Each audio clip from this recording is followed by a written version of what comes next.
Hello and welcome to another great episode.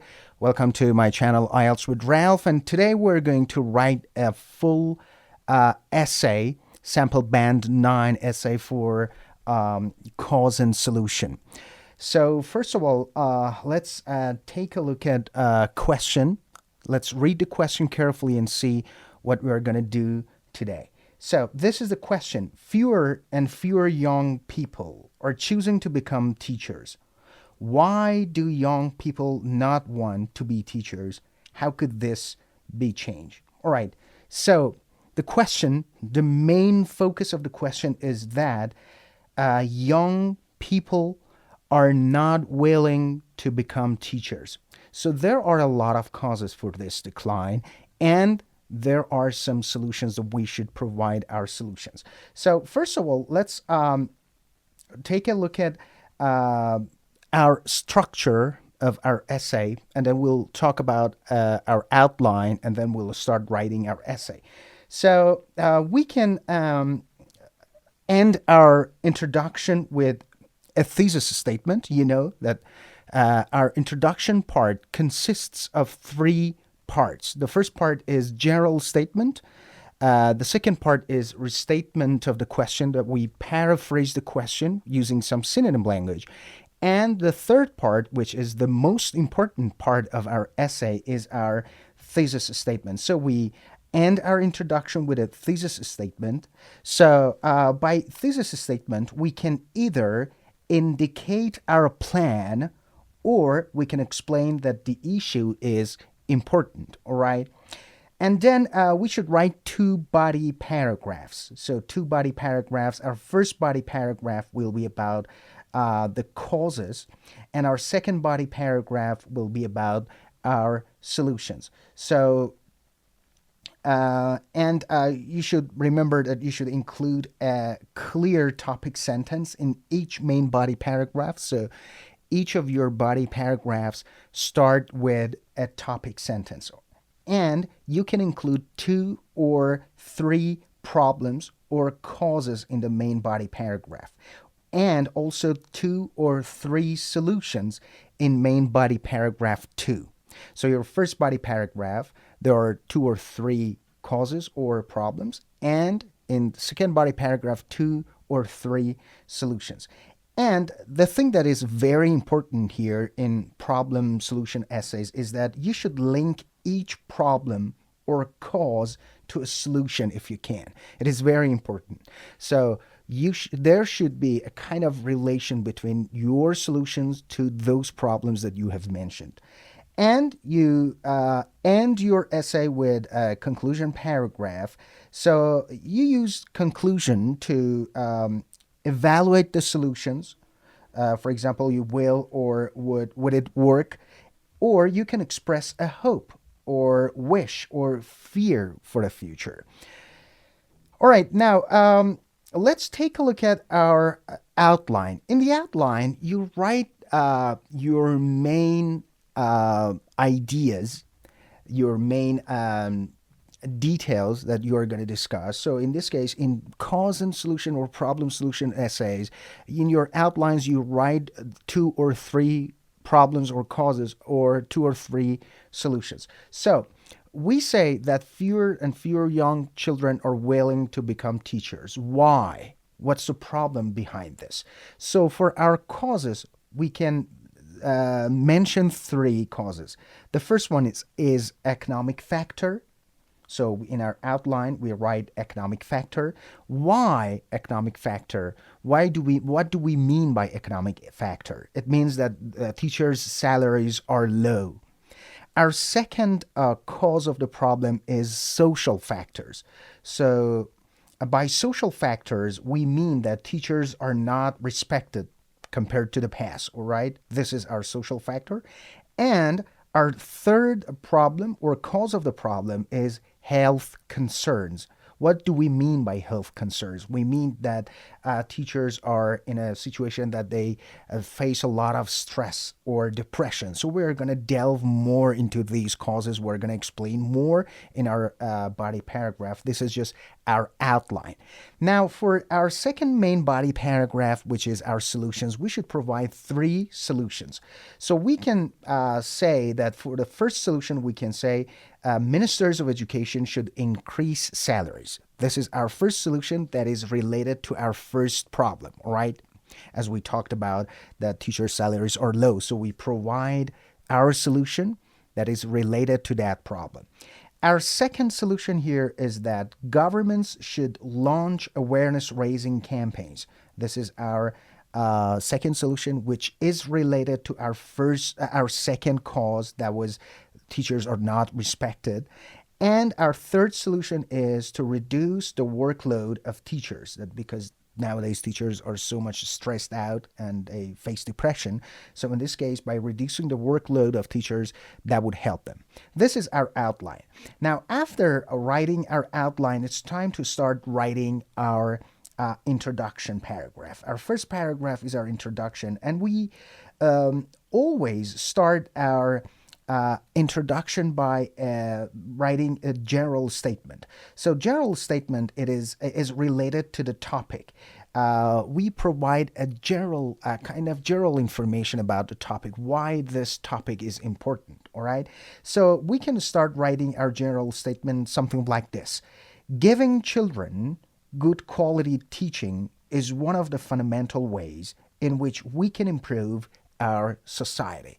So you can see that because our topic, our main focus of question is about education, so we provide a general statement about the importance of education, right? So this is our general statement. Our second sentence in our introduction part is paraphrasing the question. So in paraphrasing the question, it is very important that you use some synonym language, or you can also change word order in the question in order to make a good paraphrase of the question. So this is what I mean by paraphrasing the question. Over recent decades, a reduction in the number of graduates choosing to become classroom teachers has been reported. As you can see, it is exactly the same. Nothing is added, nothing extra is added to the paraphrase of the question. It's all the same as the question, but I've changed the language. I've changed the words. In this case, you show the examiner that you know a wide range of vocabularies, all right? And after that, which is the most important part of your essay, is your thesis statement. So there are 2 questions.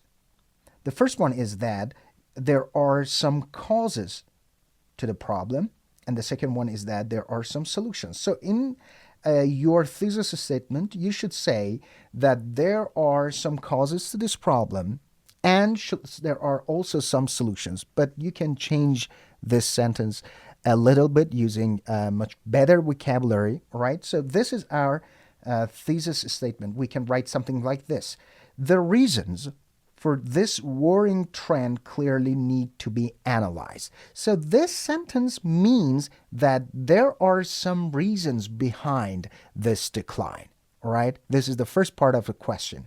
And I continue by writing about solutions and ways of encouraging university leavers to enter the teaching profession have to be found. And ways of, it means that there are some solutions that they should be found. These solutions should be found. So this is a very, very good thesis statement. It shows the examiner that you are aware of those causes, that you are saying that there are a lot of causes. There are some causes to the problem, and there are also some solutions that should be analyzed in this essay. This is one way of writing your thesis statement. All right, now let's start writing our, let's say, body paragraph 1, which is our second paragraph. So the first main body paragraph deals with the first question, which is the causes of the problem. And we start the paragraph with a short clear topic sentence. What is topic sentence? Topic sentence is acts like a, let's say, a map that shows what you are going to talk about in that paragraph. So in your topic sentence in problem solution essays, you should say that there are some causes for this problem. You can also mention those causes. As you remember, in the beginning of our session, we talked about 3 causes. You can include those causes in this part of your topic sentence and then expand them and then talk about them more. So this is our topic sentence. The fall in popularity of teaching is related to economic and social factors as well as health concerns. So I mentioned the 3 causes of that problem here in our topic sentence. And then we should make the link between your topic sentence and the rest of the paragraph as strong as possible. You have mentioned those main causes of the problem. Now it's time to expand them more, right? So you are going to, you should write here 3 main sentences and then you can expand them. You support your arguments with explanations, explanation of results, your personal examples, evidence from the real world, or explanation of possible alternatives. So after main body, our topic sentence, we start talking about the first cause. So we can say, firstly, salaries paid by schools are comparatively low. So we mentioned that salaries are low.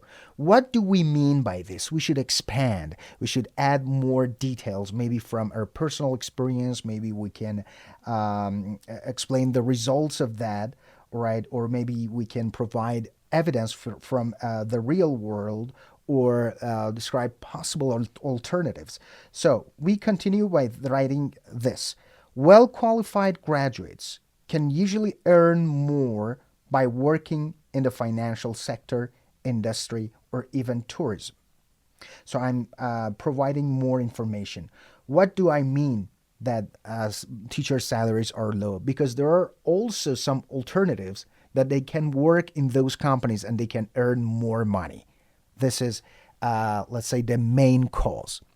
Now it's time to talk about our second cause. We can use some linking words like in addition. In addition, teachers no longer benefit from the respect they previously enjoyed. So this is our second cause. Now I should add more detail to this idea. This is our idea. This is our cause to this problem. We should expand it. Now we can write something like this. Those working in education used to have the same social status as lawyers, doctors, and scientists. This is not now the case. So teachers in the past, they have the same social status or respect as teachers or lawyers, but now this is not the case. They're not respected anymore, all right? This is our second cause. Now it's time to write about our third cause. As you can remember, that was about teachers let's say, teaching is unattractive, right? Or they're facing a lot of stress or depression. And because it is our last cause, we can use linking word like finally. Finally, the job seems extremely unattractive. This is the main cause, all right, the third cause. Now, I should explain more. Maybe I can provide from my personal experience. Maybe I can talk about this as an provide an alternative or something like this. Now, I can say something like this. Potential teachers are put off by the thought of long working hours and disruptive students. It is widely acknowledged that many working in primary schools or secondary education suffer from stress, depression, and other mental and emotional conditions. So as you can see, I'm telling the reader that why do I think that teachers are their profession is not attractive, because they're facing a lot of disruptive students, and this would lead to stress and depression. So I'm talking about the evidence, and I'm also giving some result of that evidence that their teachers are facing stress and depression nowadays. All right, this is our second body paragraph and it's finished. Now it's time to talk about solutions. And I repeated again here that your solutions that you're providing should be related to those causes. So the first cause, which was about financial problems, you should provide some solution to that problem that was financial. Now, our first sentence in our second body paragraph is again a topic sentence, and it should be short and clear. So this is our topic sentence. A range of strategies might be used to arrest this decline. I'm saying that there are some solutions that we can actually tackle this issue. We can arrest this decline. What are those solutions? Now, I start with writing my first solution. I use a linking word like firstly or first and foremost. You know a lot of linking words. No need to talk about them. So I use firstly here. Firstly, ministers of education should give teachers a pay rise or offer financial incentives to newly qualified recruits or those who prove to be successful. So this is my solution, that ministers of education should give teachers pay rise. So after this, you can also provide the result of this solution. What is the result of this solution? Remember, after each solution, that would be better if you provide a result, a positive result that shows the reader that this solution might be, let's say, helpful. This would make the profession a more attractive proposition. This is the result of that solution.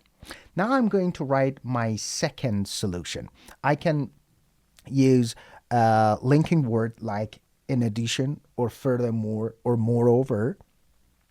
Governments ought to launch awareness-raising campaigns to remind the general public about the importance and value of teachers. So this is my second solution. And again, I can provide the result of this solution. This might begin to restore teachers' status as valued citizens. And this is the result of that solution. And my third solution, again, I can use, let's say, a linking word like finally. Finally, steps could be taken to reduce the workload of teaching staff and give them powers to discipline poorly behaved children. This is my third solution. Now I can provide the result of this solution. What might happen if this solution is, let's say, put into practice? This is the result. This could make teaching a more pleasant experience. This could make teaching a far more pleasant experience. You can also write something like this. Now, our third paragraph is finished. You can see that we provided 3 solutions to those problems that were mentioned in our first body paragraph. And now it's time to write about our conclusion. So remember that our first part of conclusion is a restatement of the thesis statement. So you paraphrase your thesis statement. We can write something like this. In conclusion, measures could be introduced to reverse this trend and raise the number of applicants for jobs in schools. So this is, as you can see, that I paraphrase our thesis statement. And then after that, you can evaluate the solutions, all right? You can discuss that it will work or not. I can write something like this. However, I'm not wildly optimistic that governments will prioritize these issues. I'm kind of showing the reader that I'm not hopeful that that would really work. And then the last sentence of my conclusion should be about hope. I can express my hopes or wishes and fears about the future. For example, it seems likely that there will be an ongoing decline in both the quality and the quantity of teachers. So you can see that I'm expressing my fear about the future. This is one way of ending your essay. Now, if you have time, you can also write more. You can comment on these hopes or wishes or fears. For example, by writing something like this: from everyone's perspective, this is a shame. You know, I'm just ending my conclusion part by commenting on what I said, by commenting on my fears or wishes or hopes. So this is a sample essay of 9 band score, and I hope that you've enjoyed this part. I tried to explain as clearly as possible so that you know what to do step by step from your introduction up to your conclusion. So until next time, enjoy your time, stay tuned, and goodbye.